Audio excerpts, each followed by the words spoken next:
left bra cup. Rule 5. She must never, ever get caught. He hated this. Especially hated having to do it at the table in the gloomy basement, the stockroom, where he'd just been about to have lunch. At the same table the girls walked by on their way back up to the shop floor with stacks of shoeboxes balanced up their fronts and tucked under their chins. They slowed as they passed to give the girl hard, disgusted stares, as though she had stolen their own shoes from their feet. She was really pretty, and not in the painted, tired way the girls from the shop were either. He knew that would get their backs up. Her shoulders were uncovered, and he could just see the shine of sweat glistening in the crooks of her elbows when she stretched her arms across the table. He was nervous. Her pale eyes dropped to the open foil of a sandwich between them, right by the offending shoes. "You eat?" "No, I was about to." A stutter crept in, the very slightest fuzziness at the beginning of words, and he tried to disguise it with a cough. "Do you mind? I thank you." He couldn't think what to reply, and watched as her bony hand snatched his sandwich from the table. Corned beef, lots of pickle. His sandwich that he'd been looking forward to all morning, and took several hungry bites, leaving a red crescent around the ghost of white teeth in the bread. "What is your name?" "David. Dave, really." He smiled and then pulled himself up. "But that's not really the point, is it? What is your name? Yeah." He nodded, like they were finally on track. "That's the point." "I go tomorrow," she said, half-chewed sandwich just visible. "What? Go where?" "I say I go tomorrow." She exhaled through her nostrils noisily. He raised his voice a little. "And last night, where did you sleep?" He enunciated every syllable, left large pauses in between the words, and she lowered the sandwich for a moment, gave him what his mum would have called daggers. "I speak English, for God's sake. Is hostel in Peckham?" She matched his raised voice and left even bigger pauses. "Hotel? You're on holiday here?" Now he was getting somewhere.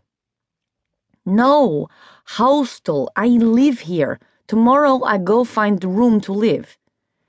She ripped off a piece of tinfoil and was rolling it into a ball. He couldn't stop watching it. "Where was your home before London?" Dave asked. "Siberia." She was using the palm of her hand to roll the ball back and forth across the table now. He felt stupid, and he couldn't stop looking at her hand hovering back and forth like that. "It is Russia." "Yeah, I know that. Though it would have been a guess at best. Can you stop, please?" He leaned across and snatched the tinfoil ball. In return, the slightest raise of a mocking eyebrow, a very slow smile. "Some people do not." The girls kept thumping extra hard up the stairs, whispering to each other. Later, those same girls would sit at that same table and gossip about the red-headed shoplifter and how she ate poor Davy's sandwich, the cheeky little bitch. The nearly stolen shoes, silver high-heeled brogues made of slippery, soft leather lay between Dave and Alena, and as she crumpled the last bit of crust into her mouth, she fiddled with one of the shoelaces. Her eyes batted up to Dave. He noticed she had a childish smear of pickle at the corner of her mouth, and wanted to reach across and wipe it, almost did, then clasped his hands in his lap. "Right, well, I can see there's no straight answers here. It's store policy to call the police, so is there anything else you want to say before they get here?" He couldn't say if it was her mouth, eyes, or the tilt of her head, but somehow her whole face changed then. She gave him a single word. "Please."